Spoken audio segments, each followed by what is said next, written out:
자, 안녕하세요. 오늘은 마젤란을 가지고 왔습니다. 이 형 누구임? 제가 누나들만 했는데 아무래도 여러분들도 누나한테 관심이 많고 저도 누나분들한테 관심이 많기 때문에 누나들 설명회를 주로 했는데 또 형들 중에 어떤 분에 관심이 있을까라는 생각을 했을 때 이 대항해 시대라는 시대의 찐주인공 마젤란 대마가야네스라고 게임에 표기가 되고 있어요. 마젤란에 대한 설명회를 준비해 왔습니다.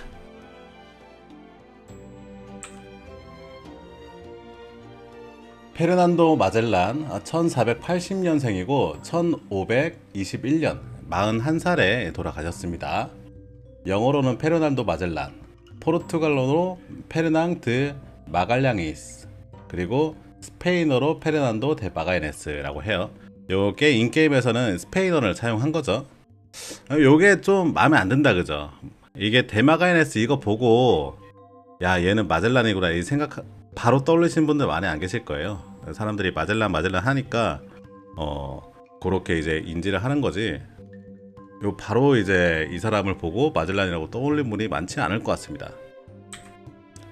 요 게임의 그 개발자, 기획자, 사장님이죠. 예, 득규님이 이런 인터뷰가 있었는데 좀 저 읽어봐도 납득이 잘 안 되더라고요.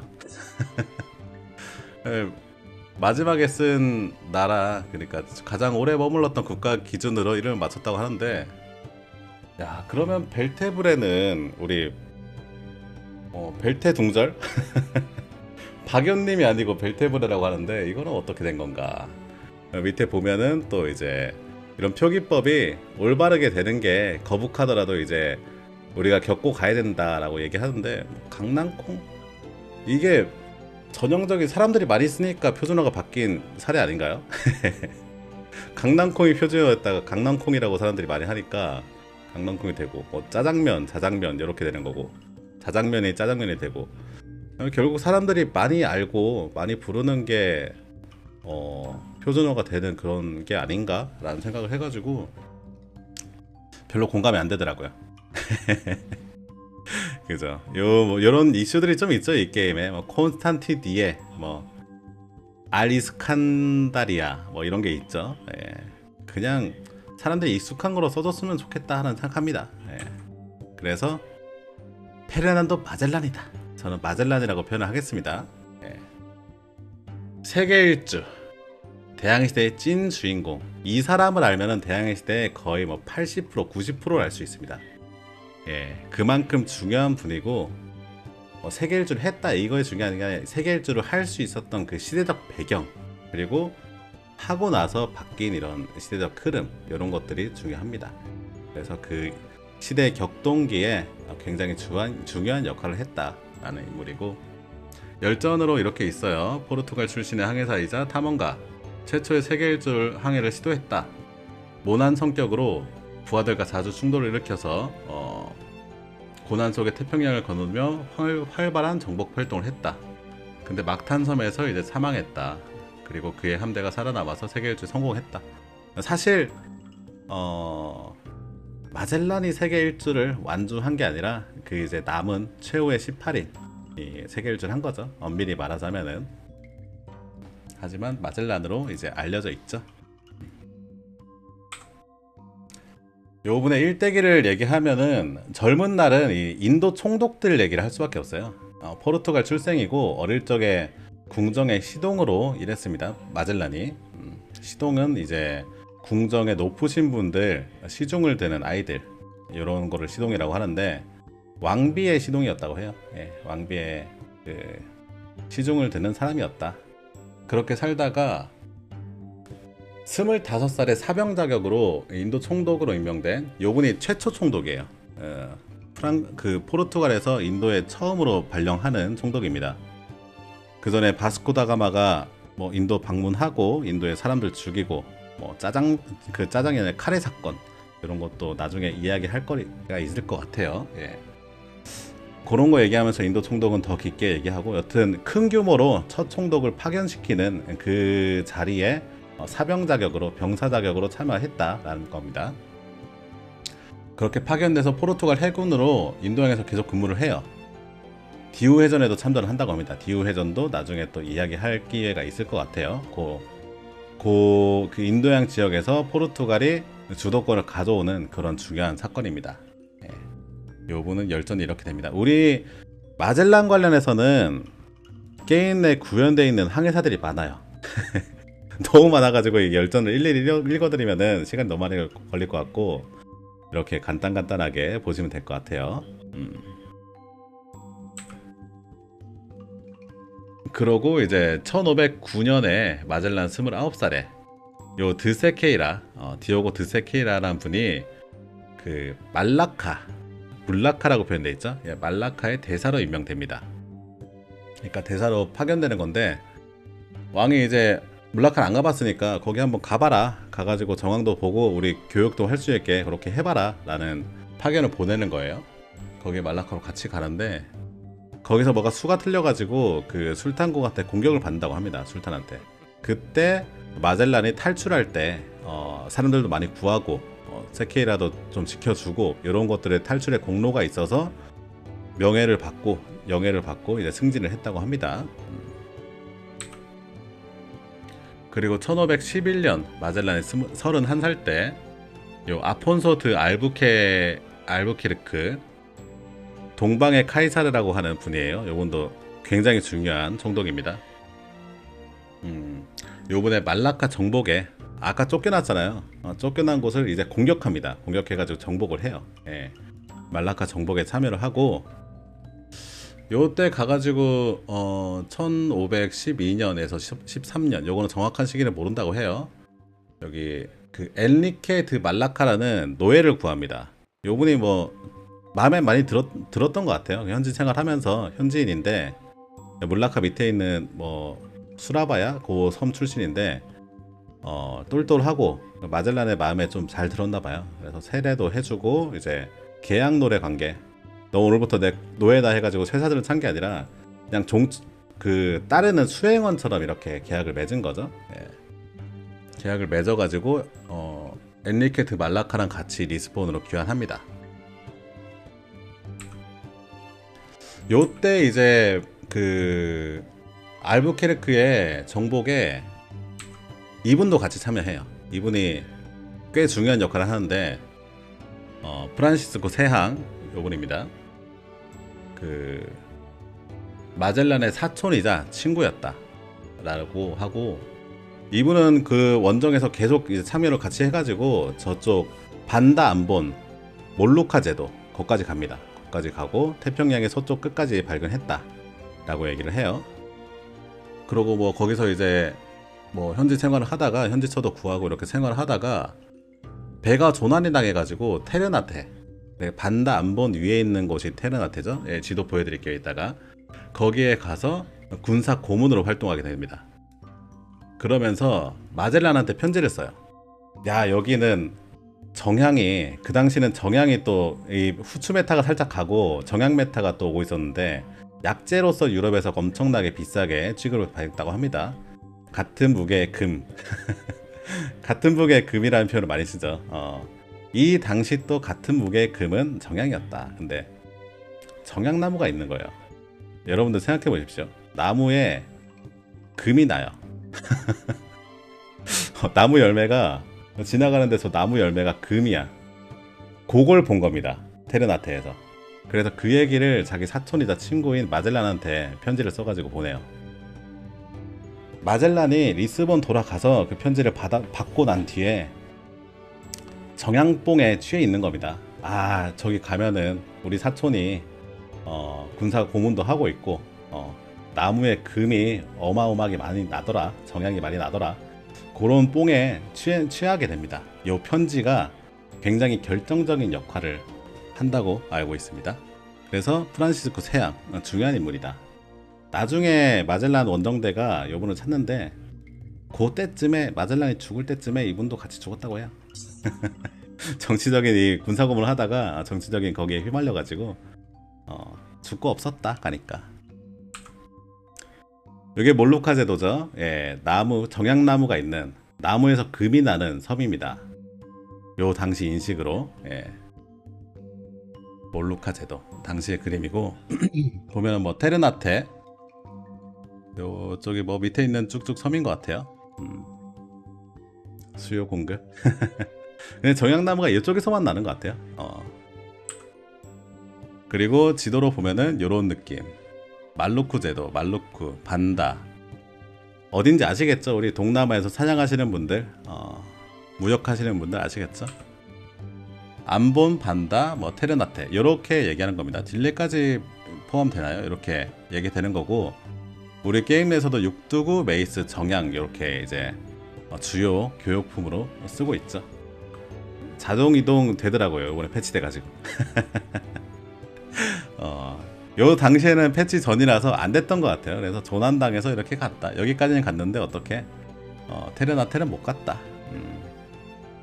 여기는 정약 안 팔거든요. 이것도 고증인 것 같아요. 육두구는 파는데 정약 안 팔고 여기가 팔거든요. 정약이 메인 그 교육품이었다. 그러고 리스본에 왔는데 뭐 여러 가지 설이 있어요. 그 마젤란이 무단으로 휴가를 나가가지고 신망을 잃었다. 뭐 그런 얘기도 있고. 여튼 그 리스본에 복귀해가지고 모로코 공격에 참여합니다. 포르투갈이 모로코 총독을 대규모로 공격을 하더라고요. 규모가 제가 생각할 때 이게 좀 말이 안 되는 수치 같아가지고 좀 과장된 게 있는 것 같아서 안 가져왔는데 5만 명 규모의 2,000척의 배가 갔다. 그렇게 써있더라고요. 어디 자료에 보니까. 이건 좀 말이 안 되는 것 같고, 여튼 모로코를 공격합니다. 그러면서 모로코에 근무하면서 전투 중에 무릎을 부상당해요. 무릎을 부상당해서 전역을 했다. 의가사 전역을 했다. 그리고 이 당시에 무어인과 불법 거래를 했다. 혹은 뭐 절도 혐의로 절도를 저질렀다라는 혐의로 기소되는 사건이 있어요. 그래서 이제 나중에 무죄라 되긴 하는데, 이 마젤란이 인도양에서 쌓아왔던 커리어, 평판 이런 것들 읽고 재취업이 안 됩니다. 마젤란은 계속 그 정양뽕에 취해가지고 그런 함대에 계속 취직을 하고 싶었는데 재취업이 안 돼요. 그러고 마젤란은 지금 정양뽕 엄청 취해 있는 상태, 금나무가 있는 것을 알고 이제 가고 싶은 상태, 내 비즈니스를 하고 싶은 상태죠. 그래서 투자를 계속 받으려고 그 왕한테 가서 마누엘 1세한테 가가지고 후원 요청을 계속 합니다. 근데 이 당시 생각했던 게 서쪽으로 가면 아마 갈 수 있지 않을까? 내가 가보니까 그 정도 위치가 서쪽으로 가는 게 더 가까울 것 같은데 이 생각을 한 거예요. 그래서 그 얘기를 마누엘한테 하는데, 마누엘 입장에서는 이미 아프리카 돌아가는 그 루트가 다 발견됐는데 서쪽으로 가는 루트가 필요합니까? 네. 뭐 그런 얘기도 있고 그런 느낌도 있고, 이미 이 사람 자체가 좀 신뢰를 잃어가지고 뭐 투어를 안 해주죠. 네. 그런 상태에서 스페인으로 이사를 갑니다. 쫓겨났다는 얘기도 있고 도망갔다는 얘기도 있습니다. 마누엘한테 밉보여가지고. 네. 그래서 스페인으로 이사 가서 포르투갈 출신의 지리학자 루이 팔레이루, 이 사람도 중요한 사람인데 뭐 간단하게 넘어가겠습니다. 예, 이 사람이랑 같이 연구를 해요. 이 가설을 서쪽으로 가면은 향료 제도에 더 가깝게 가지 않을까? 라는 거를 연구를 합니다. 당시 토르데시아스 조약이란 거에 따라 가지고 요게 여기 이렇게 정해졌잖아요. 이렇게 정해졌는데 지구가 동그랗기 때문에 반대편이 이렇게 되면은 여기서 국경이 생기는 거잖아요. 그럼 몰루카 제도는 아마 스페인 영토가 아닐까라고 생각했던 것 같아요. 그런 얘기를 이제 가지고 연구를 계속 하는 겁니다. 서쪽으로 가면은 나오지 않을까 라는 게 독자적인 그 관점은 아닌 게, 이 당시 이미 마젤란이 리스본에서 이제 세비야로 이동해가지고 뭐 살고 있던 당시 이런 과정들이 많이 밝혀져요. 예. 요게 토르데시아스 조약, 요 조약인데 다들 읽을 줄 아시죠? 예. 이렇게 써 있다. 예. 그리고 뭐 조약에 이제 국경은 이렇게 계속 바뀝니다. 연도마다 요때도 계속 바뀌어요. 근데 브라질 언저리 이렇게 있다라고 보시면 되고, 요게 그 당시 지도예요. 당시 지도. 그러니까 이미 브라질과 여기까지 발견된 상태. 요게 대륙에 있긴 한데 어떻게 생겼는지 모르는 거예요. 모르는 거다. 지구가 둥글긴 한데 여기로 어떻게 가는지도 잘 모르고 뭐가 있는지 모르고 이런 상태. 그리고 이쪽은 포르투갈 쪽은 확실히 좀 많이 지금 지도랑 비슷하죠. 토르데시아스 조약이 이렇게 이어져 있는 상태입니다. 요것도 뭐 참고해서 보시면 될 것 같아요. 예, 참고해서 보시면 되고, 요렇게 또 선이 있다고 해요. 무슨 조약인지 모르겠는데 요렇게 선이 있어서 여기는 클레임 주장이 안 되는 지역이고, 요쪽은 포르투갈, 요쪽은 스페인, 이렇게 지들이 나라 먹은 겁니다.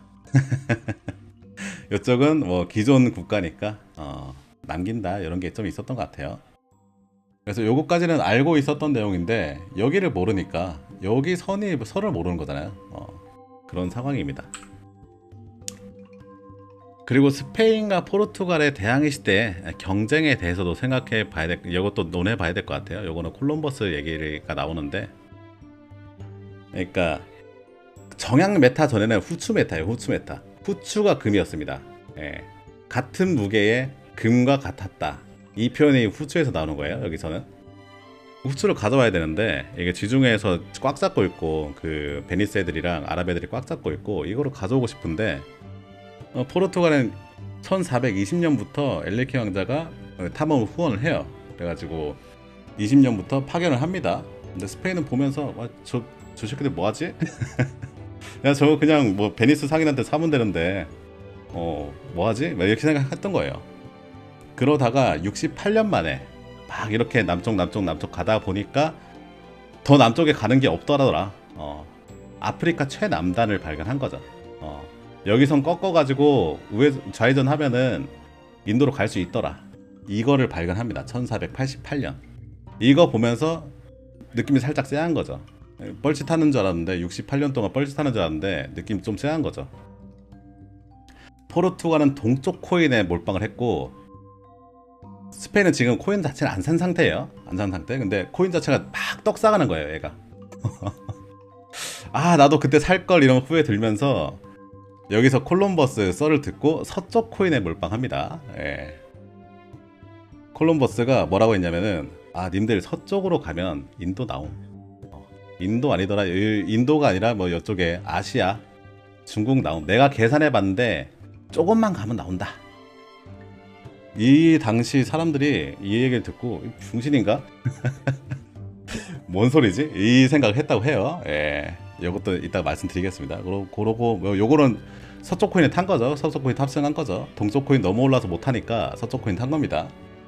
그러고 1498년에 바스코다가마가 인도에 도착한다. 근데 아메리고가 알고 나니까 야 거기 너 콜럼버스가 발견한데 인도 아니다. 서쪽 코인 떡락, 서쪽 코인 떡락, 동쪽 코인 떡상 이 상태입니다. 예. 크크, 이 상태죠. 이게 콜럼버스의 그 이론이었다고 해요. 지구 개 작다. 서쪽으로 가면 금방 인도 간다. 출처 내 머릿속. 내가 계산해보니까 그렇다.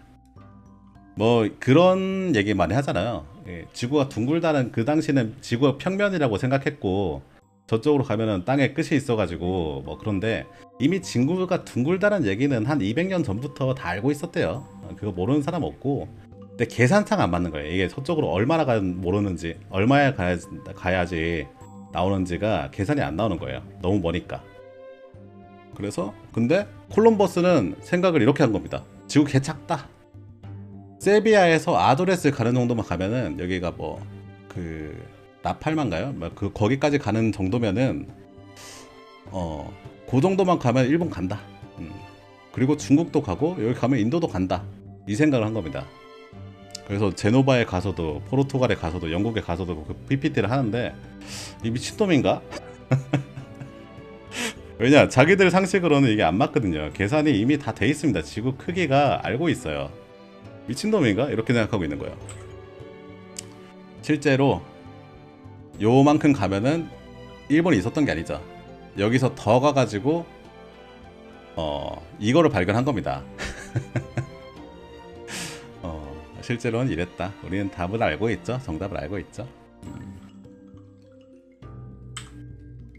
그래서 이제 콜럼버스가 지구가 사실 배 모양이었다. 지구가 둥근 게 아니라 사실은 이 서쪽으로 더 길쭉하다. 그래가지고 내 계산이 안 맞았다라는 이제 내피셜을 주장한다고 해요. 미친놈이죠. 뭐 그런 상태, 서쪽 코인이 개떡락하는 상태, 믿고 있었던 뭐 서쪽 코인 프로젝트가 박살 나는 거죠. 에어드랍 안 되는 거죠 지금. 스테이킹 맡겼는데 터지는 거죠. 그 상태에 뭐 어찌됐건 뭐 거기 식민지는 계속 발견하고 있는 상태입니다. 바스코 누에스 데발보아 요분이 파나마에 내려가지고 길을 가가지고 이제 가니까 저쪽에 서쪽 바다가 있더라 라는 걸 발견합니다. 그리고 1516년 후안 디아즈 데솔로에스라는 분이 이제 요까지 갔다고 해요. 요까지 가서 요 강까지 갔다가 뭐 원주민한테 죽는다고 하는데 뭐 남은 선원들이 돌아갔겠죠. 예. 그래가지고 여기까지 발견된 상태. 지금 마젤란이 스페인 딱 간 상태가 딱 요까지 나온 상태예요. 그러니까 요 정도 이론을 가지고 있는 거죠. 발견. 야, 그 아메리카 대륙의 서쪽으로 가면은 큰 바다 혹은 호수가 있고 요까지 가면은 뭔가 좀 왼쪽으로 돌아가는 곳이 있다. 요까지 알고 있는 거예요. 그래서 이런 학설을 세웁니다. 아프리카 최남단 정도에 아마 아메리카 최남단도 있지 않을까? 여기까지 강까지 갔잖아요. 이렇게 꺾이는 걸 살짝 봤잖아요. 그리고 요 옆에는 바다가 있다는 사실을 아니까 이렇게 가면 최남단이 있지 않을까? 라는 생각을 한 겁니다. 요건 아까 막 얘기했던 콜럼버스 지구가 작다설보다 어느 정도 설득력이 있죠. 그 당시에 이제 사실들이 맞아떨어지는 게 있기 때문에 이런 뭐 연구를 한 겁니다. 그래서 카를로스 1세를 어떻게든 만나요. 막 그 손을 대가지고 만납니다. 그때가 1518년 마젤란 38세에 카를로스를 만나요. 카를로스는 19세. 나이가 어렸습니다. 제위를 막 받아가지고 나이가 어렸고 카를로스도 엄청난 분이죠. 예. 카를 5세. 신놈 황제. 최고의 상속자 턱걸이. 이것도 나중에 뭐 얘기할 수 있을 기회가 있을 것 같아요. 예. 후추는 가져왔냐? 그러니까 이거밖에 없던데요. 이런 거 가져온 겁니다. 예. 후추 가져오라니까 카카오, 담배 이런 거 가져오는 거예요. 와, 이 당시는 뭐 아메리카 별 볼 일 없었대요. 은광산도 아직 개발이 안 되고 뭐 플랜테이션 농업 같은 것도 잘 안 되니까 뭐 가져올 게 뭐 별거 없었던 겁니다. 거기서 야, 후추 메타 끝났다. 후추는 이미 포르투갈이 가져와가지고 후추 메타 끝났고 이젠 정약 메타다. 정약 메타고 정약 있는데 내가 안다 하면서 아까 봤던 그 친척 겸 친구 그 편지를 가지고 펼쳐 보여주는 겁니다. 내 친구가 그 테르나테 군사 고문하고 있는데 안다 하는 겁니다. 영혼의 PPT를 하는 겁니다. 21세기 전설의 프레젠테이션. 아이폰이죠. 21세기 시대를 바꾼 프레젠테이션. 이것처럼 16세기 전설의 프레젠테이션을 하는 겁니다. 신대륙의 서쪽으로 가면은 정향이 있다 라는 프레젠테이션을 하는 겁니다. 그게 먹혔습니다. 그래서 카를로스 1세가 큰 투자를 해가지고 배랑 선원들이랑 준비를 해요. 배 5척에 선원들 거의 240명 이렇게 준비를 합니다. 그래서 전설의 항해가 시작됩니다. 두둥. 야, 글 많죠. 요거는 뭐 별 내용이 아니라 그냥 뭐 배 스펙에 관한 얘기예요. 뭐 카라급 세대에 카레발급 2대라고 하는데 뭐 큰 차이는 없는 것 같아요. 예, 그죠? 90톤이고 85톤이고 이런 거 보면 큰 차이는 없는 것 같고 다 고만고만한 배다 이렇게 보시면 되고 1519년 마젤란이 39세 때 스페인 산루캉을 출발합니다. 그러고 이제 234명 5척으로 나가는데 선원들 대부분이 스페인인이었다고 해요. 그리고 원래 같이 연구하던 지리학자 있잖아요. 루이 팔리에이루라는 분도 같이 가려고 했대요. 공동 제독으로 같이 가려고 했는데 건강상의 이유로 이제 못 가게 됐다고 합니다. 요거는 뭐 그 카를로스 1세가 포르투갈들이 너무 많이 가는 거를 좀 경계했다 뭐 그런 얘기도 있고 여튼 뭐 요 공동 연구하신 분은 못 가게 되고 마젤란이 선장으로 갑니다. 그리고 그 공동 선장직위의 자리를 또 요 후안데 카르타헤나 요 분이 또 임명이 되는데 요 부분 또 얘기를 드릴게요. 여튼 242명 규모의 배 5척으로 출발합니다. 스페인인이 대부분이었고 이렇게 구성이 되어 있었다고 해요. 그리고 엘리케 데 말라카도 데려가고 이렇게 갑니다. 배를 뭐 제가 요 정보들 보고 대충 정리해봤는데 저희 이제 게임에 구현되어 있는 항해사들 이렇게 정리해봤는데 이게 뭐 정확한지 모르겠어요. 제가 일단 있는 정보들을 가지고 정리해봤습니다. 요게 그 카르헤타나 마젤란을 싫어한다 특. 요분은 나중에 항해 망해서 이제 집에 간다. 항해 어차피 망했다. 집에 가겠다. 수고 가시고 요 두 분은 선장입니다. 선장인데 에스파냐는 포르투갈보다 우월하다라는 생각을 가지고 있었대요. 예, 에스파냐인 출신이고 요 분은 요 마젤란의 친척 뭐 이렇게 얘기하더라고요. 친척. 그래서 여기가 친 포르투갈계, 요쪽이 에스파냐계 배입니다. 뭔가 문제가 생길 것 같죠? 잣될 것 같죠? 그냥 이렇게 나눴다는 거는 뭔가 이슈가 있다는 거죠. 후안데 카르타헤나 여기 봤던 산안토니오 해오의 그 선장입니다. 요분은 그 에스파냐 대주교의 조카였다고 해요. 조카라고 쓰고 사생아라고 읽는 그 당시는 그런 문화였다고 합니다. 예. 사생아들을 조카라고 불렀다고 해요. 보통 그냥. 그러고 회계사 출신이고 요분이 감찰관으로 임명합니다. 공동제독이 아니라 감찰관. 잘 하고 있는지 그걸 보는 감찰관으로 임명됐다고 하고 특징은 항해 경험이 없다. 그리고 마젤란을 싫어한다. 요분이 가다가 여기서 이제 배가 폭풍을 만나가지고 좀 정박을 하니까 야 이거 마젤란 못 믿겠다. 지휘관 바꾸자. 이렇게 하면서 막 사람들을 설득했다고 해요. 그러다가 이제 체포돼가지고 바로 그냥 빅토리아에 갇혔다. 빠르게 퇴출됐다. 여기면 엄청 가깝잖아요. 여기서 빠르게 퇴출됐다. 이렇게 보시면 되고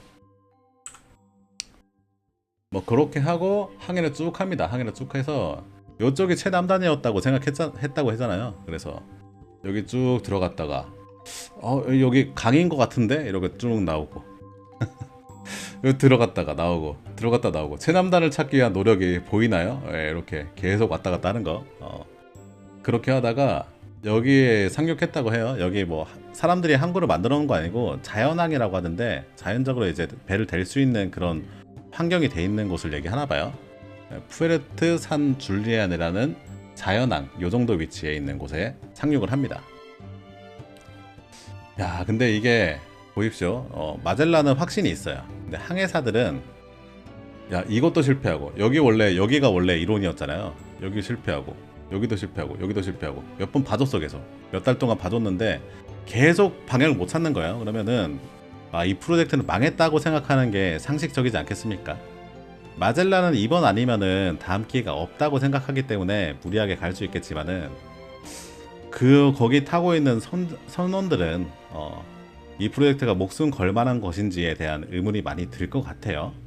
그리고 가뜩이나 에스파냐인들이 많은데 포르투갈 선장이 깝치는 것도 기분 나쁘기도 하고 그리고 아까 갇혀 있었던 그 카르타헤나도 여태 풀려나가지고 그 사람들을 그렇게 설득했다고 해요. 그래가지고 아까 봤던 에스파냐인 선장들 공모를 해가지고 반란을 일으킵니다. 마젤란을 무너뜨리고 카르타헤나를 이제 제독으로 세워가지고 다시 돌아가겠다 이런 그림이었던 것 같아요. 근데 빠르게 진압됩니다. 마젤란이 마젤란 초기에 얘기했지만은 군인 출신이죠. 예, 군사적인 감각이 있는 사람입니다. 예, 그래서 요 흐름을 딱 알고 빠르게 제압합니다. 칼질하고 사람들 딱 잡아가지고 요때 멘도사 이 사람은 죽고 선장인데 멘도사 죽고 40명이 체포됐다고 해요. 그리고 데케사다 백병대로 쓰는 요분도 이제 이분은 처형했다고 합니다. 자지를 갈기에 찢어가지고 본보기로 보여주고 나머지 40명은 체포를 했는데 살려뒀대요. 왜냐? 배를 끌려면 일손이 필요하기 때문에 살려줬다. 그리고 공모장 중 하나였던 아까 봤던 그 주교의 조카라고 하죠. 그분은 높은 분의 자제이기 때문에 죽일 수는 없고 섬에 버리고 갔다 라고 합니다. 뭐가 다른지 모르겠어요. 그리고 1520년에 요 태평양으로 가는 통로를 찾기 위해서 또 배를 보냈다가 배도 난파가 되고 막 몇 달 동안 이렇게 계속 헤매는 거죠. 계속 헤매다가 천여곶을 발견합니다. 천여곶, 마젤란 해협의 입구라고 해요. 이렇게 딱 입구를 찾고 있는 와중에 배 한 대가 도망갑니다. 여기 선장이 다른 분이었다는데 선상 반란이 일어나가지고 야 이거는 조졌다 집에 가자 해가지고 요 이스타방 고메즈란 분이 새로운 선장이 돼서 배를 끌고 귀환했다고 합니다. 그래서 한 대가 갔다. 산 안토니오호가 갔다. 그래서 5척이 있었는데 한 대는 부서지고 한 대는 집에 가고 3척이 남은 거죠. 요 상태로 마젤란 해협을 건넙니다. 결국 거의 3달에 가까운 3달이 아니라 한 달이네요. 한 달에 가까운 10월에 와가지고 11월에 나가니까 한 달에 가까운 이런 항해 끝에 마젤란 해협을 통과합니다. 그러고 딱 나가보니까 이게 해협이니까 뭐 물살도 셀 거고 바람도 셀 거고 그러잖아요.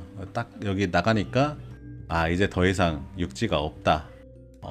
태평양이다. 바람도 없고 망망대해. 그래서 평화로운 바다라는 뜻의 태평양이라는 이름을 이때 지어진 겁니다. 마젤란이 이때 지은 거예요. 이게 1561년 미국 지도라고 하는데 이때도 이제 마젤란 해협 그리고 태평양이라는 언급이 되어 있죠.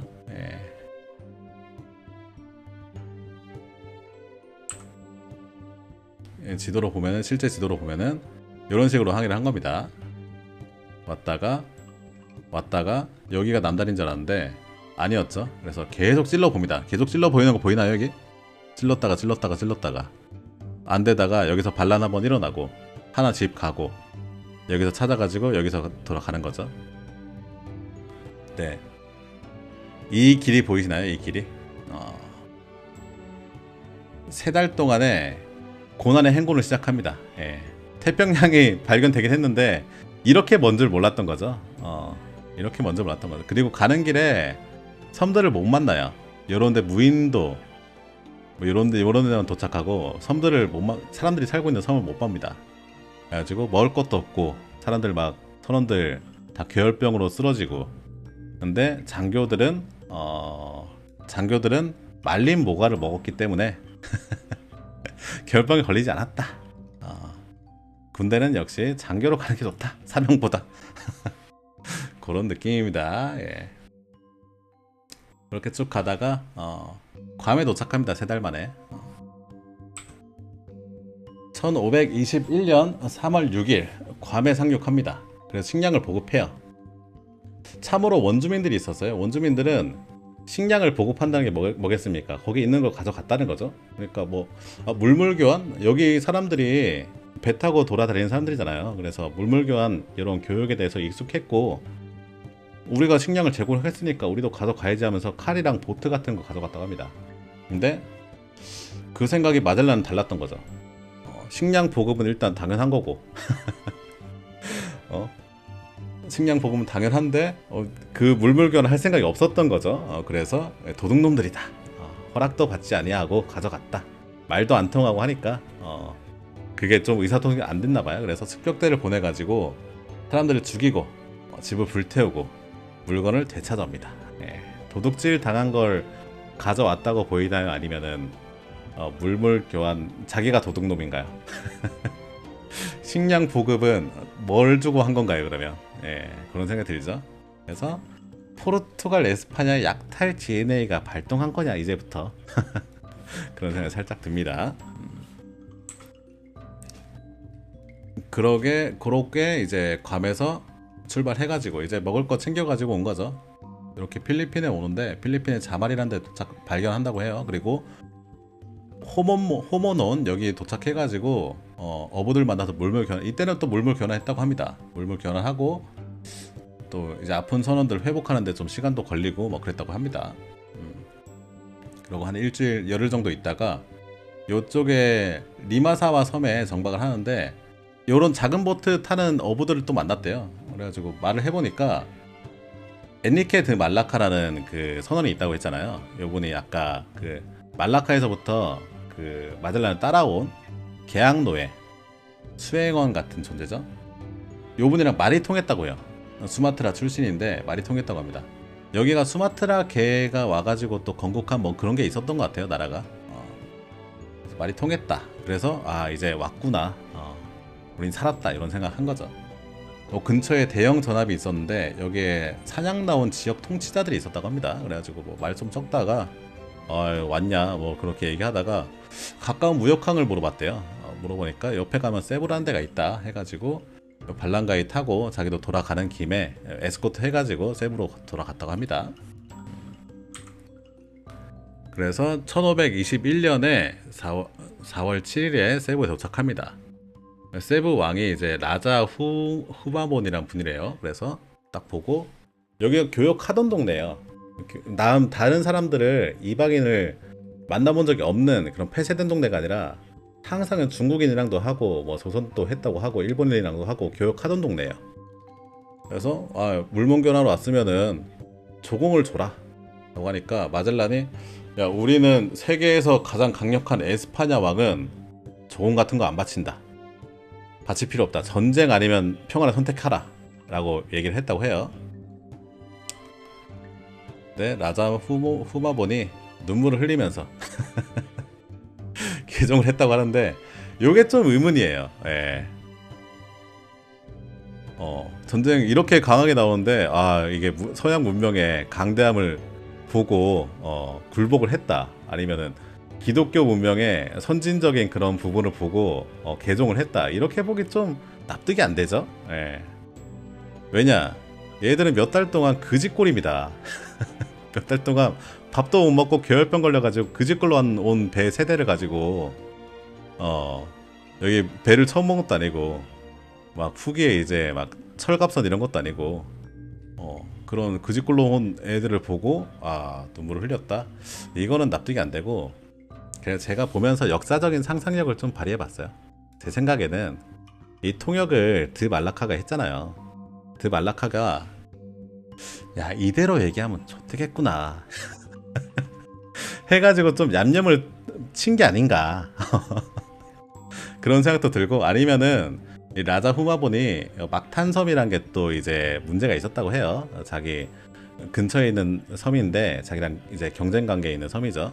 그래서 여기에 써먹으려고 약간 EJ 용으로 으쌰으쌰 해주고 우쭈쭈 해주고 너 가서 싸워라 이런 식으로 보냈다. 이렇게 좀 생각할 수 있을 것 같고, 예. 여튼 요거는 좀 생각해 볼 문제입니다. 후아모는 카를로스 여왕은 후아나로 개명했다는데 이게 에스파냐 왕이고 에스파냐 왕의 어머니거든요. 그래서 뭐 말장난을 한 게 아닌가. 우리 왕으로 모시는 절차다 이렇게 한 게 아닌가 뭐 싶기도 하고 모르겠습니다. 그래서 막탄섬에 가는데 개처발립니다. 예. 200명으로 가는데 막탄섬에는 막탄섬 용사들 3000명이 기다리고 있었다 라는 얘기가 있어요. 예. 그래서 개처발렸다. 그래서 마젤란은 여기서 죽습니다. 예. 죽고 시체도 뭐 갈기갈기 찢겨가지고 그냥 전시품으로 썼다고 해요. 마젤란이 죽고 나서 이제 선장을 이어가야 되지 않겠습니까? 그래서 나왔던 게 두아르테 바르보사. 요분도 이제 포르투갈 출신이고 요분이 이제 이어가지고 가려고 했었는데 에니크 드 말라카 그 마젤란의 수행원 계양 노예죠. 노예가 주인이 죽고 너무 슬픈 나머지 그 분노를 이분들한테 돌렸다. 기존 항해사들이 제대로 보필하지 못했기 때문에 죽은 거다라고 생각을 했다고 해요. 혹은 아까 제 뭐 가설 말장난 가설로 하면은 이분이 통역했기 때문에 모르겠습니다. 정확한 맥락은 어떻게 되는지 모르겠지만 여튼 이분이 그 지역 술탄과 짜고 이 기존 항해사들을 암살한다고 합니다. 독살한다. 이분도 죽는다. 정설은 요 두아르타 바르보사가 새로운 제독이 되면서 에니크 말라카한테 너 어차피 노예니까 내 말 들어라, 깝치지 마라 라고 했기 때문에 요분이 화가 나서 죽였다라는 얘기가 정설입니다. 요분들 다 죽는다. 그러고 이제 능력 있는 항해사들이 다 죽어요. 저때 다 죽고 몇 명이 살아남아서 탈출합니다. 요 5월 1일날 그 암살 사건이 일어나고 5월 1일날 탈출을 해요. 탈출을 하고 사람들이 너무 작으니까 배 세대를 우리가 운영할 수 없다 생각해가지고 콘셉시오노를 배 한 대를 자침한다고 합니다. 불태워서 없앤다고 하는데 이것도 뭐 정확한 정황은 모른다고 해요. 그러고 뭐 다른 선장이 있었어요. 그러다가 선장이 또 바뀌어가지고 9월 21일 날 이분이 새로운 제독으로 임명이 됩니다. 빅토리아호 선장이 되는 거죠. 그러고 몰로카 제도에 도착해가지고 정향을 가득 싣고 희망봉을 돌아가지고 희망봉으로 출발했다. 자동 이동했다는 거죠. 그리고 트리니다드는 이때 고장 나가지고 수리를 했다고 합니다. 그리고 그 다음 연도죠. 22년 트리니다드가 수리를 마치고 출발을 하는데 포르투갈한테 납포가 돼가지고 뭐 이렇게 가다가 또 폭풍에 난파가 됐다고 해요. 그래서 나중에 한 3년 뒤에 돌아오는데 거기 있던 선원들 4명밖에 돌아오지 못했다. 뭐 이런 얘기가 있더라고요. 빅토리아호는 9월 6일 날 산루카항 여기서 출발했었죠. 여기 도착하고 9월 8일 날 세비야에 도착하면서 정식으로 세계 일주를 완주했습니다. 후안 세비스티안 엘카노 등 최후의 18인이 그 세계 일주를 완주하는 거죠. 요분은 프란시스코 알보는 같이 이제 최후의 18인 중 한 명이고 요분이 이제 항해 일지를 몇 번 남겨놓고 뭐 위도 경도 이런 정보들을 적어놔서 나중에 항로 개척하는 데 많이 도움이 됐다고 합니다. 맞아요. 이카파. 그래서 요런 정보들을 가지고 요 경계가 만들어지는 거예요. 위도 경도 경계가 만들어지는 겁니다. 이 조약에 따라 가지고 요 반대편 경계가 사라고사 조약이라고 합니다. 사라고사 조약. 근데 몰로카제도 필리핀에 안 들어가 있죠. 요거는 그 당시에 카를로스가 전쟁하느라 땅 부자 카를로스가 전쟁하느라 좀 보상금을 받고 좀 넘겨뒀다고 합니다. 예, 그래서 국경이 이렇게 됐다. 그리고 저쪽 서해항로가 개척되고 나서 이걸 갈레온 무역이라고 한다고 해요.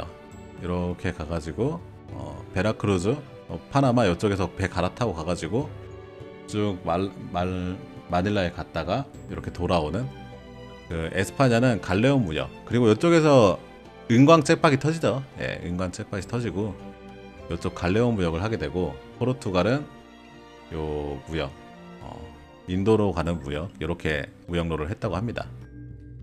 요 갈레온 무역로는 나중에 드레이크가 싹 털어버가지고 금 가득 실어서 가는 그 루트가 되는 거죠. 예. 여튼 대항해 시대의 찐 주인공 마젤란 데마가야네스 설명회. 오늘 뭐 너무 정신없었던 양이 많아가지고 말도 많았고 정신없이 진행됐는데 어떤가요? 이제 마젤란의 일생에 대해서 좀 이해가 되었나요? 예. 서해항로를 찾고자 하는 에스파냐의 노력, 거기에 이제 마젤란의 세계 일주가 완료되면서 서해항로가 완성되었다 라고 생각하시면 되고, 이런 개념들이 나중에 이제 제국시대까지 발전하는 겁니다. 이제 이형 누구의 마젤란이라고 하면은 어떻게 설명할까요, 여러분? 이게 마젤란은 어렸을 때, 젊었을 때 인도의 뭐 정복에 참가하고 그냥 보기 전이랑 똑같죠? 세계 일주한 사람이다. 마젤란 세계 일주한 사람이다. 근데 우리 디테일은 우리 머릿속에 있으니까 그걸로 만족합니다.